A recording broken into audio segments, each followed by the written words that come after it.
সকলে বাংলাদেশ আপনাদের সবাইকে স্বাগত। রুনি আছে, একই সাথে দর্শক আপনাদের সাথে রয়েছে আমি আহমেদ রেজা। এবং আমরা যেমনটি কথা দিয়েছিলাম যে বিরতিতে যাবার আগে যখন ফিরবো বিরতি থেকে তখন আসলে আমাদের সাথে যুক্ত হবেন একজন অতিথি সঙ্গীত শিল্পী, যার সাথে আমাদের গল্প হবে, আড্ডা হবে, গানও হবে একই সাথে, তাই না রুনিয়া? অবশ্যই। এবং তিনি শুধুমাত্র সঙ্গীত শিল্পী নন, তিনি গবেষক এবং তার পাশাপাশি হচ্ছে সঙ্গীত পরিচালক। একদমই তাই দর্শক, আমাদের সাথে আজকে যুক্ত রয়েছেন সঙ্গীত শিল্পী, গবেষক ও সঙ্গীত পরিচালক শেখ জসিম। শুভ সকাল এবং স্বাগত আপনাকে। কেমন আছেন? শুভ সকাল আপনাকে, শুভ সকাল। ভালো তো অবশ্যই আছি। অনেকদিন পরে আর কি মানে যমুনার এই অনুষ্ঠানে আসলাম, এটা বেশ কয়েক বছর হয়ে গেছে। আর কাটছে আর কি, মিউজিক নিয়ে থাকি আর কি নিজের মতো করে, ভালোই লাগে আর কি, ভালোই থাকি। সুরের সাথে যে থাকে সে আসলে ভালোই থাকে নিশ্চয়ই, এবং তিনি আসলে আমাদেরকেও ভালো থাকবার খোরাক জুগিয়ে দেন। আমাদের একটা এই আয়োজনে খুবই কমন প্রশ্ন থাকে যে সকালটা আপনার কেমন করে শুরু হয়, এটা আমরা জানতে চাই আপনার কাছ থেকে। আসলে খুব মানে আছে না যে গুছিয়ে মিথ্যে বলা একটা জিনিস, আর হলে সত্যটা বলা। তার মানে সত্যটাই বলা উচিত, কারণ আমি যেহেতু একটু কম্পোজিশন করি, লেখালেখি করি, তো একটু গভীর রাত না হলে দিনের বেলা যে বিষয়টা হয় যে প্রচুর ফোন আসে, তখন কনসেন্ট্রেশনটা ঠিক রাখা যায় না। তো স্টুডিও ওয়ার্কও রাত্রেবেলাই হয়, হতে হতে মানে মোটামুটি যেদিন মুড আসে হয়তো বা একটু বেশি রাত হয়ে যায়।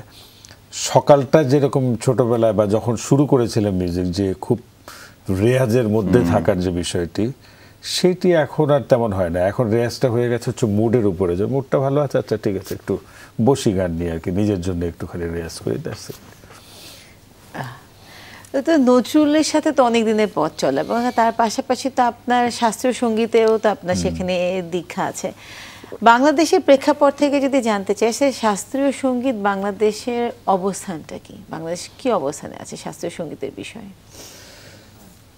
আসলে টোটাল বিষয়টা হচ্ছে যে সঙ্গীত চর্চা বা আপনি যেটা বলতেন যে শাস্ত্রীয় সঙ্গীত আর কি, শাস্ত্রীয় সঙ্গীতের বিষয়টি আমরা যারা মিউজিক করি বা গান করি, একটা বদ্ধমূল ধারণা, আমি বলবো যে আমি দায়িত্ব নিয়ে বলছি, একটা ভুল ধারণা আছে। আমি শাস্ত্রীয় সঙ্গীত শিল্পী, যে শাস্ত্রীয় সঙ্গীত চর্চা করলেই আমি সব জনরার গান বা সব শৈলীর গান আমি গাইতে পারবো।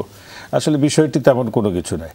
শাস্ত্রীয় সঙ্গীত হচ্ছে যে যেটা রাগ রাগিনীর যে বিষয়গুলো, সেগুলো একটা মুড, সেই মুডটাকে ক্যারি অন করার জন্যে, যে আমি ওই ঠাট ওই রাগ, এক একটা রাগ মানে এক একটা মুডটাকে ক্যারি অন করে একজন আর্টিস্টের বেসিক জিনিসটা পৌঁছায় হচ্ছে যে তার টোন, তার টোনটা যদি ভালো লাগে তখন সে শাস্ত্রীয় গান গাইবে না, যেটাই গাক না কেন সেটা পরবর্তীতে তার পছন্দ মাফিক সে জনরা সেভাবে তৈরি করবে বা শৈলী তৈরি করবে, যে আমি নজরুল সঙ্গীত গাইবো, আমি রবীন্দ্রসঙ্গীত গাইবো, বা আমি আধুনিক গাইবো, বা আমার ভার্সেটাইল ক্যাপাবিলিটি আমার আছে। তো চর্চার যে বিষয়টি সেদিক থেকে হচ্ছে যে এখন সব কিছুর মূলেই হয়ে গেছে যে আমি এমন একটা জনরার গান করব যেন আমি খুব রাতারাতি হিরো হয়ে যাই, আমি রাতারাতি ফেমাস হয়ে যাই, রাতারাতি একটা ফোকাস লেভেলে চলে যাই। তো সেই দিক থেকে শাস্ত্রীয় গানটা তো হলো আত্মার একদম ভেতরের অংশের খোরাক, অর্থাৎ সেখানে যে সুরের মধ্যে যেটা, যেমন আমরা বলি যে ইবাদতের যে জায়গাটা, স্রষ্টার সাথে কানেকশন হওয়াটাই হচ্ছে যে ইবাদতের মূল কানেকশন জায়গাটা।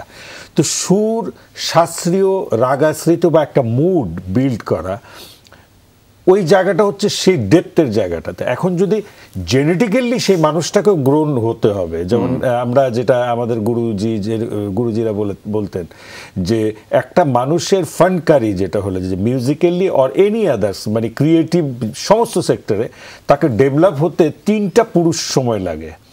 প্রথম যে মানুষটা সে চিন্তা করছে যে আমি এই জায়গাটাতে যাব, সে একটু পড়ছে, সে একটু গান শুনছে বা চর্চা করছে বা লেখালেখি করছে, কিন্তু তার সেই জায়গাটা যায় না। ওই যে তার চিন্তাটা পরবর্তী জেনেটিক্যালি তার সেকেন্ড জেনারেশনের কাছে যায়, থার্ড জেনারেশন সেটা ফোকাস লেভেলে নিয়ে যেতে পারে।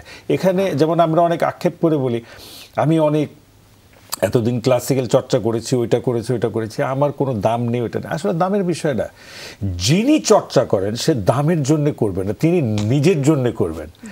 আমার কর্মটা যদি আমার ভালো লাগে তাহলে আমি যখনই যাব মানুষের কাছে কিছুটা হলে পৌঁছাবে। তো সেদিক থেকে চর্চার জায়গাটা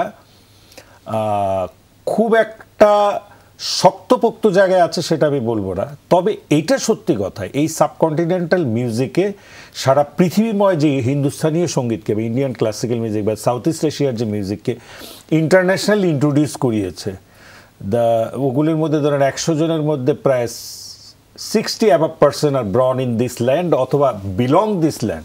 রবিশঙ্করজি, ওস্তাদ আলাউদ্দিন খান সাহেব, আলী আকবর খান সাহেব, এরকম অসংখ্য নাম। এবং নট অনলি দিস, কমার্শিয়াল মিউজিকে আপনি যদি যান প্রচুর লোক, সিনেমাটিক জায়গাতে যদি যান, ওস্তাদ লেভেলের ভোকালিস্ট যদি যান, এখন আপনি যাদের নাম বলবেন, যত নাম বলবেন বিখ্যাত মানুষের, আপনি দেখবেন যে 60 না, আমি বলবো যে কোথাও কোথাও 70% আর born this land or belong this land, অথবা তাদের কোনো না কোনো পুরুষ আসলে এখানে ছিলেন। অবশ্যই সেটাই বললেন। আমরা একটা গান শুনে ফেলি আমাদের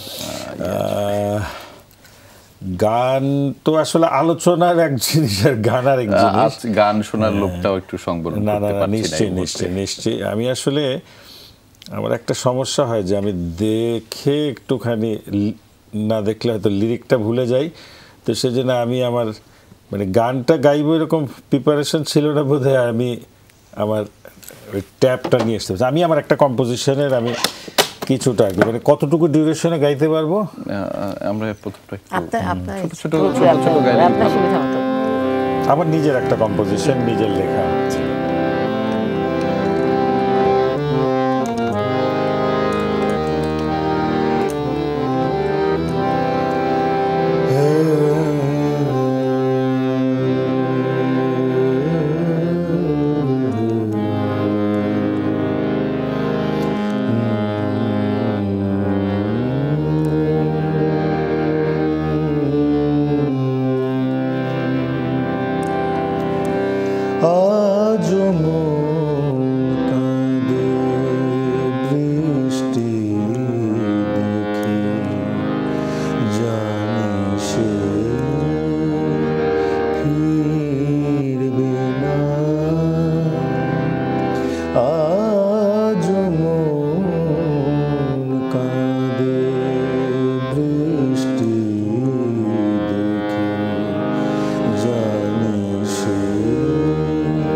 ছড়িয়ে গেলেন মুখরাটুকু শুন।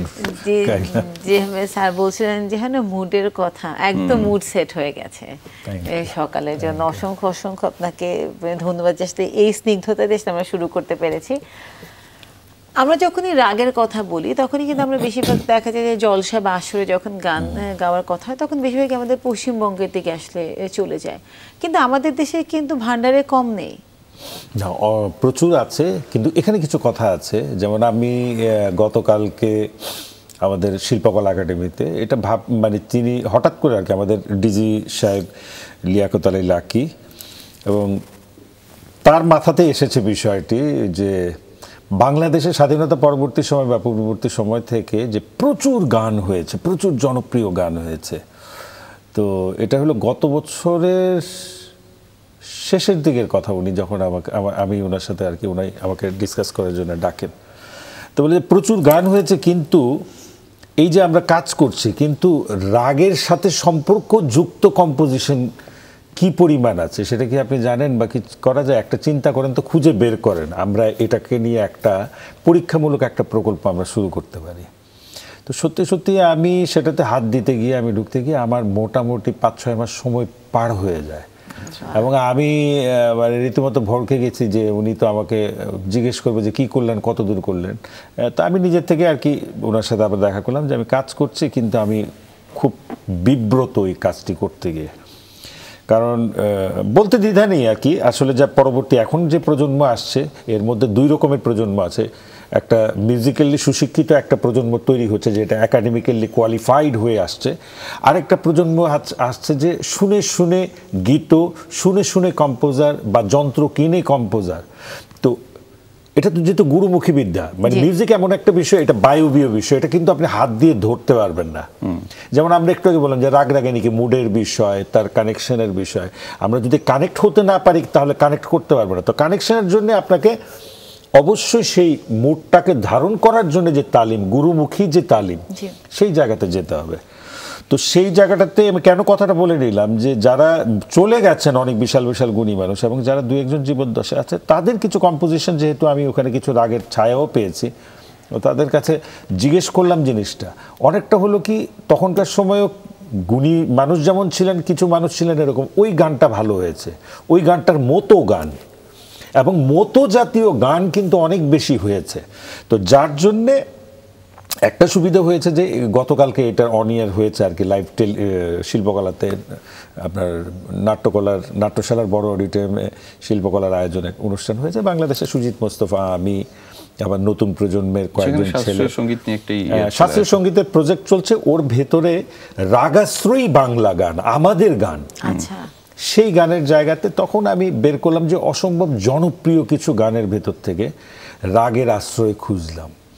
তো খুঁজে খুঁজে দেখলাম যে না, আছে তো, কিন্তু সেইগুলি যে এগুলি যে অমুক রাগের, এটা যে ওই রাগের, এই জিনিসগুলিকে গুছিয়ে যদি আর্টিস্টদের কাছে কানেক্ট করা যায়। যেমন আপনার এই প্রশ্নের এই অ্যান্সার কিন্তু গতকালকেও কিন্তু আমাদের একটা ছোট্ট আলোচনার মধ্যে ওই অনুষ্ঠানে আমরা করেছি সেখানে, এবং বাস্তবতাটা এটা হলো। এবং আশার বাণী হচ্ছে যে গতকালকে শিল্পকলার ডিজি সাহেব উনি নিজে বলেছেন যে এখানে মানুষের যে আগ্রহ তৈরি হয়েছে গানগুলো নিয়ে, তাতে আমরা এই প্রকল্পটাকে আমরা এগিয়ে নিয়ে যাব, এবং আমরা কি করে রাগাশ্রিত আমাদের গান, বাংলাদেশের বাংলা গান আমরা সমৃদ্ধ করতে পারি, যেন আমাদের শিল্পীরা যেন আমাদের গান করেন। এটি একটা পজিটিভ সাইন আর কি আমাদের। সেটি সমৃদ্ধ হলে আসলে বাংলার ভান্ডারটাও আরো বেশি সমৃদ্ধ হবে। জি, এক্স্যাক্টলি। এবং এই স্বপ্নকে ধরে রেখে নিচে ছোট্ট একটা বিরতি। জি, দর্শক নিচে ছোট্ট একটা বিরতি। একদমই সকালে বাংলাদেশের আয়োজনে ছোট্ট একটা বিরতি নিচ্ছি, ফিরছি একটু পরেই। আমাদের সাথে থাকুন, কোথাও যাবেন না।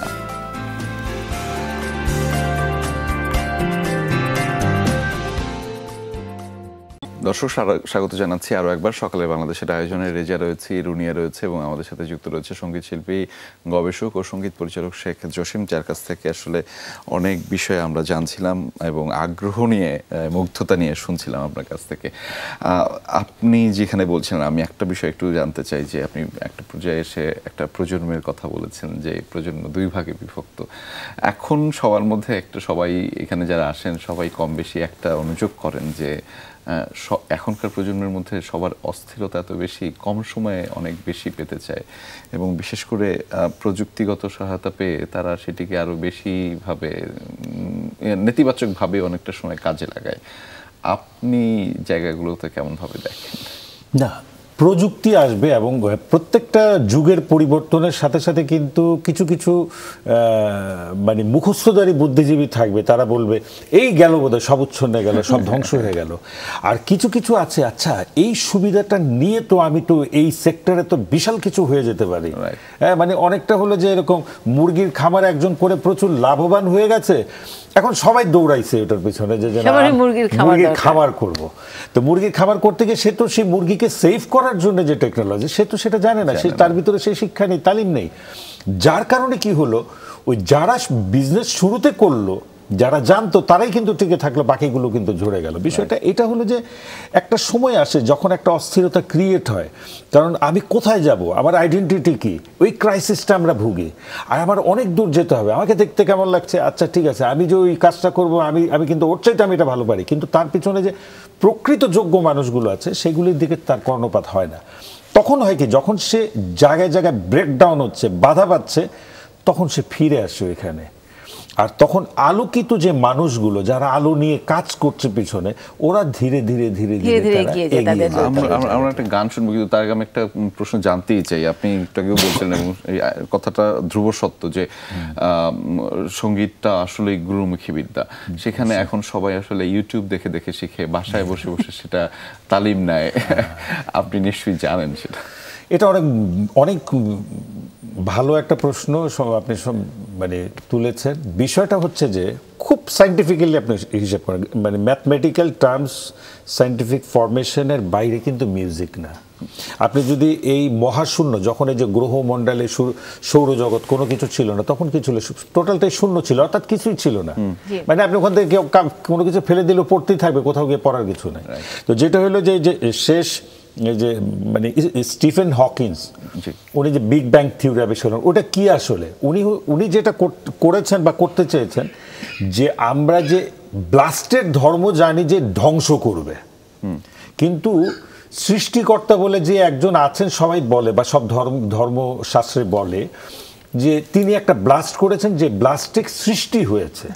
তো চাইলে সেই ব্লাস্টের প্রেশার পজিশন কি, তার গতি কতটুকু ছিল, কি ছিল, এই নিয়ে গবেষণা করতে করতে সে তার শরীরের সমস্ত অঙ্গ প্রত্যঙ্গ অসার করে ফেলেছে, শক্তিটাকে সে ব্রেনের মধ্যে ইউটিলাইজ করেছে। এবং ফাইনালি যখন সেই থিওরি অ্যাপ্লাই করতে গেল, তখন কিন্তু তাবৎ বড় বড় বিজ্ঞানীরা বলছে এবার পৃথিবী ধ্বংস হয়ে যাবে, ও ধ্বংস করে ফেলছে অমুক তমুক। আসলে একটা ছোট্ট পরিসরে সেই থিওরিটার ফরমেশনটা সে জানতে চাইছে, এবং সে লাস্টে সে বলে গেছে সামবডি ইয়েস সামবডি এলস। তো আল্লাহ বা স্রষ্টা আমরা যাকে বলি, যার যার ধর্মের যেভাবে আমরা বলি, ব্লাস্টের ধর্ম ধ্বংস, কিন্তু সৃষ্টি তিনি এইভাবে করলেন।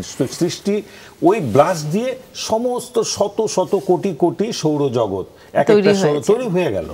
তো সেখানে এরকম পৃথিবীর মতো নিশ্চয়ই কোনো গ্রহ আছে, হয়তো আছে, মানুষ না থাকুক অন্য প্রাণী আছে, অথবা মানুষ আছে, অথবা ধর্মে যেটা বলছে যে 7টা বেহেশ 7টা দোজখ, তো সেটার অবস্থান কোথায়? নিশ্চয়ই অন্য কোনো সৌরজগতে অন্য কোনো সিমিলার গ্রহের মধ্যে হতে পারে, হতে পারে জিনিসটা। তো সবকিছুর মধ্যে দেখেন ব্লাস্ট মানে হচ্ছে শব্দ, টোন, লেসের জন্য। যেমন আমি আপনাকে বলছি যে আপনি, এটা একটা শব্দ হচ্ছে, শব্দ হচ্ছে, টিউন হচ্ছে শব্দ, সুর, লেন্থটা বাড়িয়ে দিলে, সেখানে সাস্টেন করতে পারলে তখন সেটা সুরের সৃষ্টি হচ্ছে। তা আমার কথা হলো, সরি আমি খেই হারিয়ে ফেলেছি, গুরুমুখী বিদ্যা। গুরুমুখী বিদ্যা।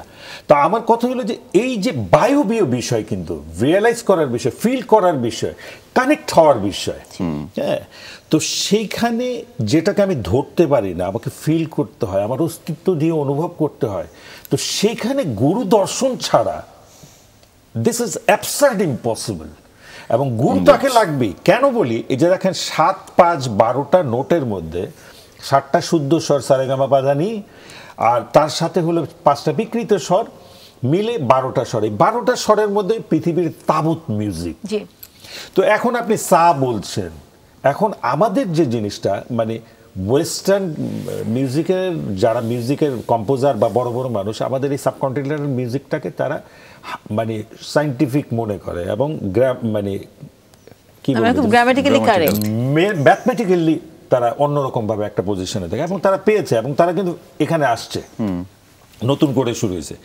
তো আমি বলছি যেমন ইমন রাগের সা আর আমি ভাইরো রাগের সা বা মালকোষ রাগের সা আলাদা হবে, কিন্তু আমি সা কিন্তু ধরছি একটা সা থেকে, কিন্তু তার যে উৎপত্তি স্থল, কারণ তার পিছনে আরো 10টা নোট আছে যেগুলিকে আমরা শ্রুতি বলি, টোটাল মিলে 22টা। এখন এই পদগুলি চেনার জন্য যে না জানে সে বলে যে হ্যাঁ এটা সা, কিন্তু যখন সে তালিম প্রপার গুরুর কাছে তালিম নেবে, তখন বলবে যে না এটা সা না, এই সাটা যেখান থেকে, মালকোষের সাটা যেখান থেকে উৎপত্তি হচ্ছে, তার উৎপত্তি স্থান থেকে মূল সায়ের পজিশন আসছে, এইটা কোটি কোটি লক্ষ লক্ষ আলোকবর্ষ মাইল ডিস্টেন্স। মানে আপনি যদি ওই ফিল্ডটা, ওই ডিস্টেন্স যদি আপনি অ্যাবিল না করতে পারেন নিজের মধ্যে, তাহলে মানে আপনি পারবেন না সেই জায়গায়। আপনি দুর্দান্ত বলেন, আমরা সেটাই বিশ্বাস করতে চাই, এবং সেটি থাকুক। আমরা একটা গান শুনতে, একটা নজরুলের মানে বিতর্কিত গান আমি শুরু করছি, তারপরে না হয় সম্পর্কে বলবো।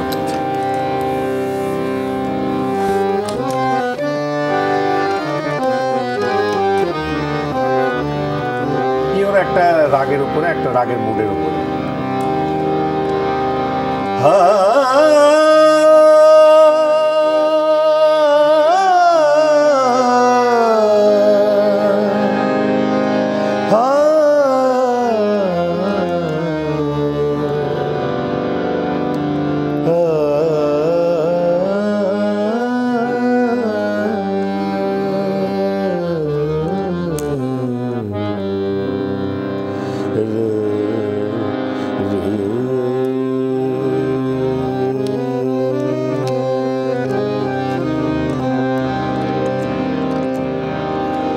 ফিরিয়া যদি সে আসে,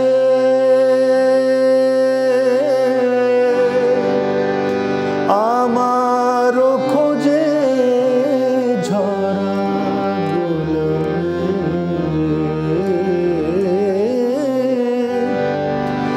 আমারও খোঁজে ঝরা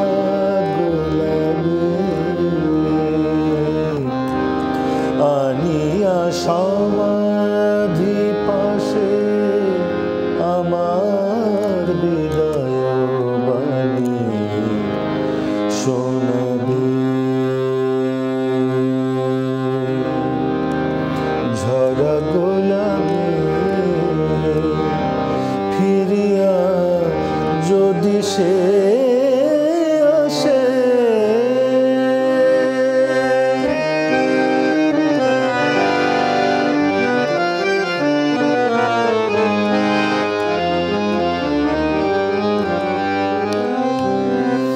বলিও তারে এখানে সে ডাকে যেন নাম ধরে সে, রবা যবে কাঁদিবে রমল সুরে কোমল রেখাবে, আনিয়া সমাধি পাশে আমার বিদায় বাণী শোনাবে। ঝরা গোলাপে ফিরিয়া যদি সে আসে,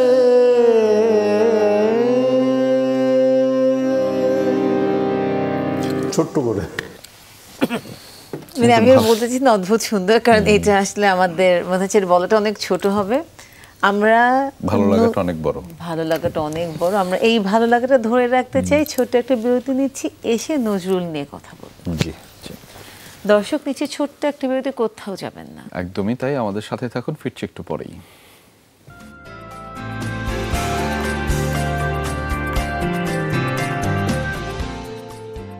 বিরতির পর সকালের বাংলাদেশ, আপনাদের সবাইকে স্বাগত। রুনি আছে, সাথে আছে রেজা। একদমই তাই, এবং আমাদের সাথে সঙ্গীত শিল্পী, গবেষক ও সঙ্গীত পরিচালক শেখ জসিম রয়েছেন। আমরা তো অনেক গান শুনলাম, আমরা অনেক গান শুনলাম। আসলে যে বিষয়টা নিয়ে আলোচনা করতে চাচ্ছিলাম সেটা হচ্ছে আসলে আমাদের জাতীয় কবি নজরুল ইসলাম, তার যদি আমরা মানে সঙ্গীতের ভান্ডার দেখি অতিরিক্ত সমৃদ্ধ, আসলে সেখানে আমরা কতটা মানে নজরুলকে এখনো নিজেদের মধ্যে আত্মস্থ করতে পেরেছি জাতিগতভাবে, আমি সেই প্রশ্নটাই প্রথমে করতে চাই। আসলে নজরুল নিয়ে খুব একটা সময় খুব কথা বলতাম, খুব স্ট্রংলি কথা বলতাম, কারণ আপনার ভিতরে যদি সত্যতা থাকে, আপনি যদি মানবিক হন, আপনার ভিতরে যদি মনুষ্যত্ব থাকে, তাহলে সত্যকে সত্যের মতো উপস্থাপন করবেন।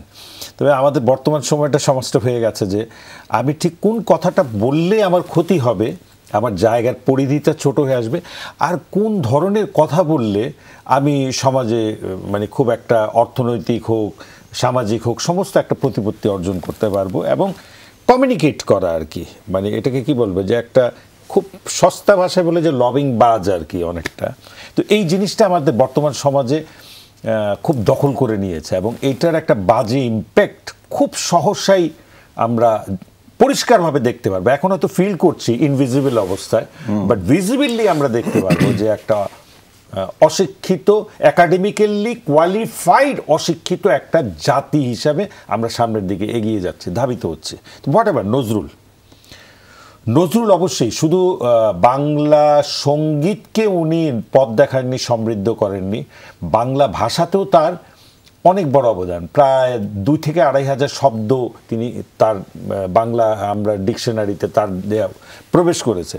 এবং উনি হচ্ছে সেই বৈচিত্র্যবান কল্পনাপ্রবণ মানুষ, এবং এত যেই জায়গাতে, যেমন আরব বিশ্বে তিনি কোনোদিনও যাননি, কিন্তু তার লেখার মধ্যে দেখেন, তার সুরের প্রকৃতিতে দেখেন, মনে হয় যে সেই মানুষটা বোধহয় ওইখানকার ছিলেন। রাইট।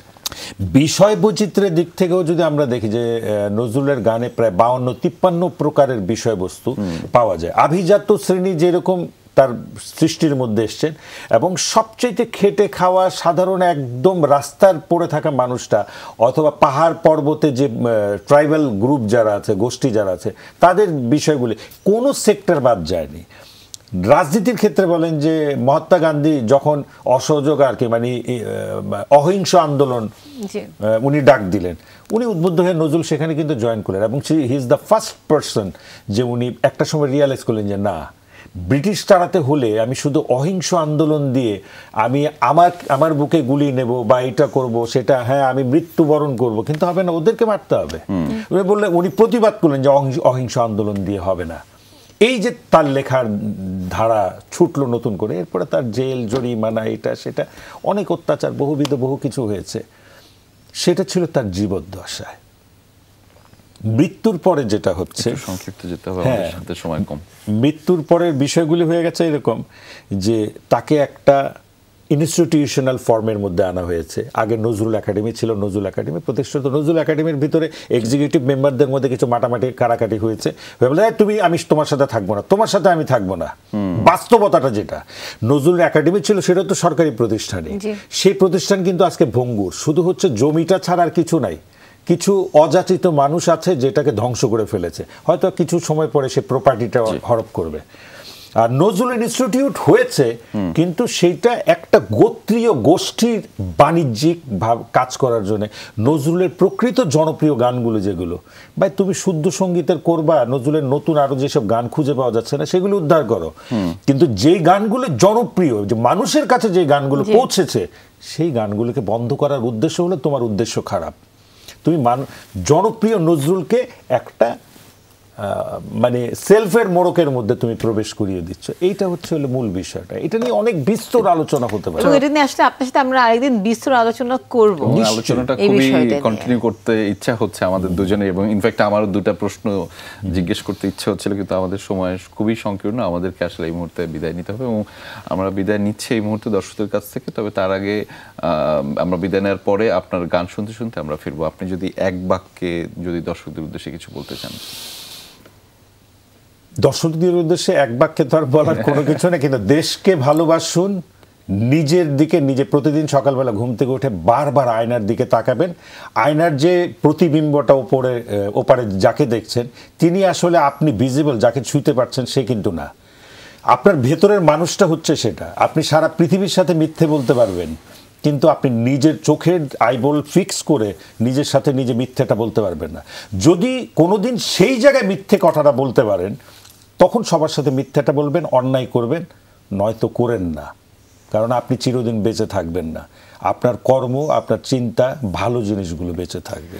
অসংখ্য ধন্যবাদ। আসলে আমরা আমাদের কর্মের মধ্যেই বাঁচি এবং কর্মের মধ্যেই থাকতে চাই। আজকের দিনটি সকলের শুভ হোক। একদমই তাই, এবং আপনার সেই কর্মটুকু আসলে বাংলাদেশের জন্য কাজে লাগুক, তাতে আসলে দিন শেষে আমাদের বাংলাদেশটা এগিয়ে যাবে। আর বাংলাদেশটা তো আমাদেরই, বাংলাদেশ এগিয়ে গেলে আমরা সবাই এগিয়ে যাই।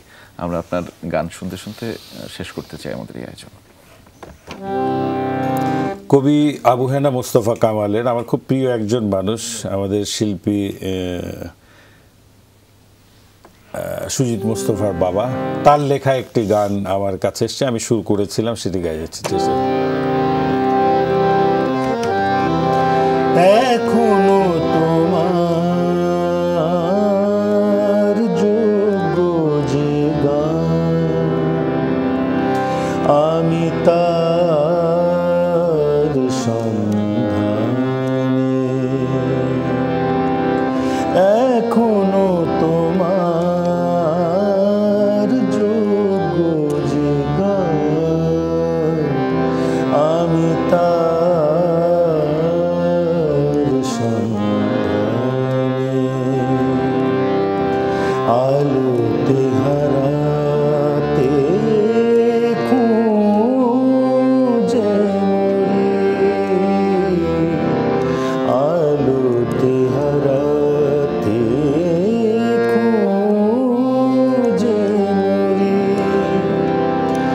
খুঁজে মরি